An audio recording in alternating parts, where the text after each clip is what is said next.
वहीं मोतिहारी के तुरकोलिया प्रखंड के शंकर सरैया पंचायत में पंचायत सरकार भवन बनाने को लेकर दो पक्षों के बीच विवाद इस कदर बढ़ गया कि दोनों पक्ष के लोग एक दूसरे के खून के प्यासे हो गए।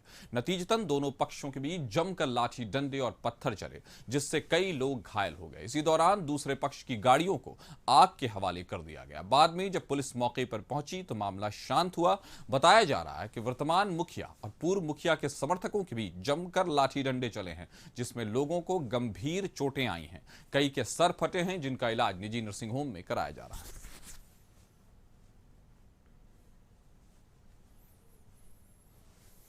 कारण है कि शंकर सरैया तनसरिया गांव में तुरकोलिया थाना के अंतर्गत इस गांव के पोखरा के पास एक गैर मजरूआ आम जमीन है।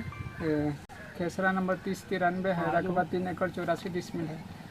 उसमें पंचायत भवन के निर्माण के लिए विभागीय स्तर से प्रस्ताव पास हो गया था और इसी को लेकर यहाँ पर दो पक्षों के बीच आपसी वर्चस्व को लेकर थोड़ा तनाव था और झगड़ा हुआ है। अभी शांति है।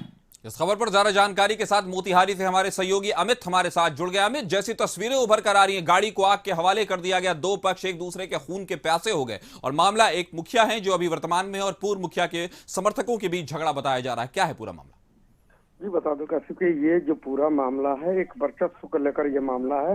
दरअसल पहले जो मुखिया थे वो पूर्व बन गए हैं और अभी वर्तमान में नए मुखिया जीते हैं और इस बीच पंचायत भवन के विकास का कार्य होना था, जिसको लेकर दोनों पक्ष के बीच में बात विवाद शुरू हुआ और बात विवाद इतना बढ़ गया कि दोनों एक दूसरे के खून के प्यासे हो गए और दोनों पक्ष के बीच में जमकर लाठी डंडे चले और पत्थरबाजी भी हुई, जिसमें लगभग आधा दर्जन लोग घायल भी हो गए।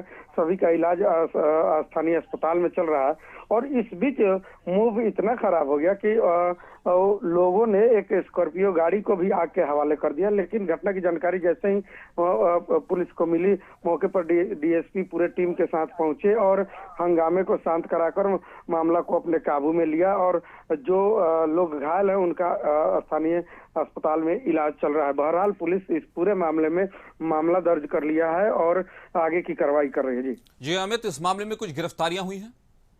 जी बिल्कुल, बता दूं कि हमारी बात डीएसपी से लगातार हो रही है। इस पूरे मामले में कुछ लोग घायल हैं जिनका इलाज तो चल ही रहा है, लेकिन और कौन लोग हैं जो इस घटना को इतना तूल दिए, इसकी जानकारी पुलिस इकट्ठा कर रही है और आगे की कार्रवाई में जुटी है। अभी तक किसी की गिरफ्तारी नहीं हुई है। जी, तो क्या पंचायत भवन के आड़ में ऐसा कहा जा सकता है कि असल में वर्चस्व की लड़ाई है? जी बिल्कुल, बता दूं कि एक पूर्व मुखिया और वर्तमान मुखिया के बीच का जो विवाद है, इसलिए माना ही जा रहा है कि ये पूरा वर्चस्व को लेकर ही विवाद है और इस पूरे विवाद में विकास का कार्य ठप पड़ गया।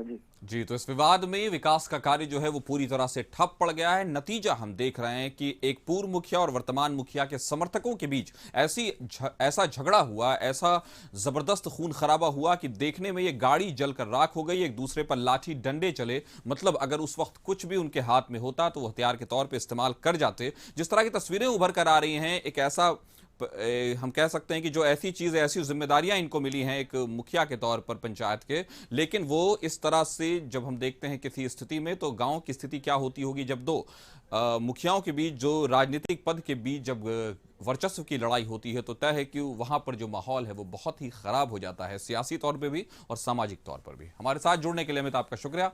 खबर पर नजर बनाए रखें।